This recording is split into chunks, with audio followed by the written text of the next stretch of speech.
প্রিয় ভাই ও বোনেরা, কিয়ামতের দিন এমন এক ভয়াবহ দিন হবে যেদিন সূর্য হবে মানুষের একদম কাছাকাছি, ঘাম হবে হাঁটুর নিচ থেকে গলা পর্যন্ত। সে এক কঠিন ভয়াবহ সময় যা ভাষায় প্রকাশ করা সম্ভব না। কিন্তু সেই দিনও কিছু সৌভাগ্যবান মানুষ থাকবে যাদের আল্লাহ তাআলা নিজের আরশের ছায়ায় স্থান দেবেন। কারা তারা? আসুন জেনে নিই সৌভাগ্যবানদের মধ্যে থেকে 5 জনকে কুরআন ও হাদিসের আলোকে।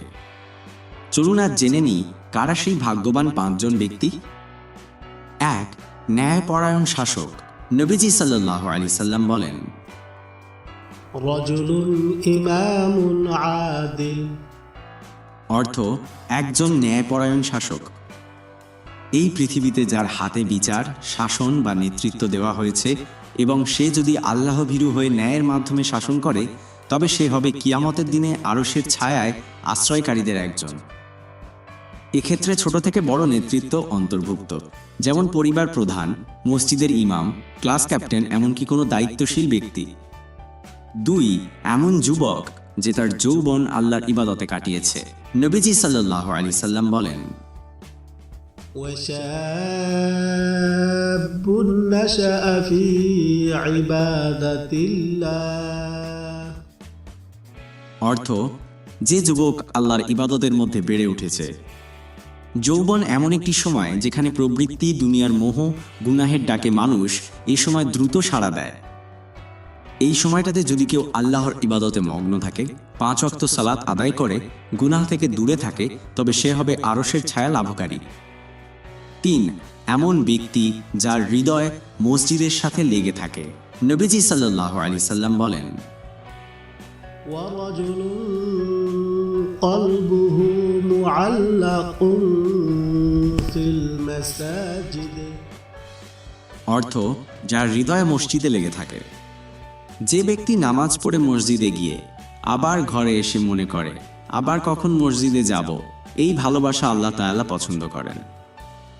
এমন আল্লাহর ঘরের প্রতি ভালোবাসা তাকে কিয়ামতের ভয়াবহ দিনে নিরাপদ আশ্রয় এনে দেবে।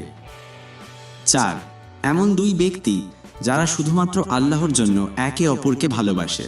নবীজি সাল্লাল্লাহু আলাইহি সাল্লাম বলেন, ورجلان تحابا في الله اجتمعا عليه وتفرقا عليه। অর্থ 2 ব্যক্তি যারা আল্লাহর জন্য একে অপরকে ভালোবাসে, সাক্ষাৎ করে আল্লাহর জন্য, বিদায় নেয় আল্লাহর জন্য। এরা বন্ধু, সহচর, কিন্তু কোনো দুনিয়াবি স্বার্থে নয়, বরং শুধুই দ্বীনের কারণে আল্লাহর সন্তুষ্টির জন্য একে অপরকে ভালোবাসে। এই নিঃস্বার্থ ভালোবাসাই কিয়ামতের ভয়াবহ দিনে তাকে আল্লাহর সান্নিধ্যে এনে দেবে। 5. গোপনে সদকা করা ব্যক্তি। নবীজি সাল্লাল্লাহু আলাইহি সাল্লাম বলেন, ورجل تصدق بصدقة فأخفاها حتى لا تعلم شماله ما تنفق يمينه। অর্থ যে ব্যক্তি এত গোপনে সদকা করে তার বাম হাতও জানে না ডান হাত কি খরচ করছে। এই সদকা লোক দেখানো নয়, আত্মপ্রচারের জন্য নয়, শুধুই আল্লাহর সন্তুষ্টির জন্য। এমন গোপন সদকা আল্লাহর কাছে এত প্রিয় যে কিয়ামতের দিন তিনি তাকে আরশের ছায়া দেবেন। প্রিয় ভাই বোন, যদি আপনারা এই 5টি গুণের কোনো একটি অর্জন করতে পারেন, তবে আশা করা যায় আপনি কিয়ামতের সেই কঠিন দিনে আল্লাহর আরশের ছায়া লাভ করতে পারবেন ইনশাআল্লাহ।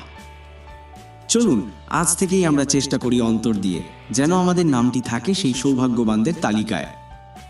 ভিডিওটি ভালো লাগলে লাইক দিয়ে দোয়া করবেন। প্রিয় ভাই বা বোন, এমন কথা কত মানুষ জানে না, তাই এই ভিডিওটি এখনই শেয়ার করে দিন, সবাইকে জানান, যেন অন্যরাও আপনার মাধ্যমে উপকৃত হয়। আল্লাহ তাআলা আমাদের সবাইকে আল্লাহর আরশের ছায়া লাভ করার তৌফিক দান করুন। আমিন।